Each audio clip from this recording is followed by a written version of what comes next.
আল্লাহ রাব্বুল আলামিন তুমি আল্লাহ রাব্বুল আলামিনকে দেখতেছো, কাল্লাম তাকুন তারা, তুমি যদি মহান রব্বুল আলামিনকে দেখতেছো না।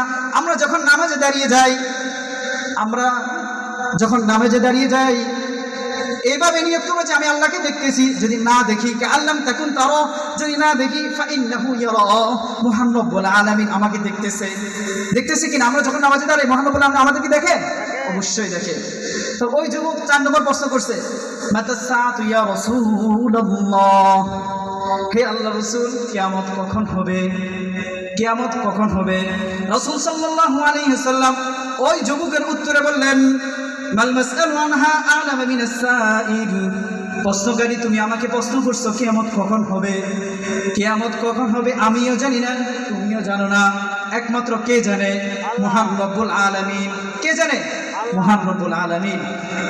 তাহলে 5টি বিষয়ে ওই যুবকটি ছিল কে? ওই যুবকটি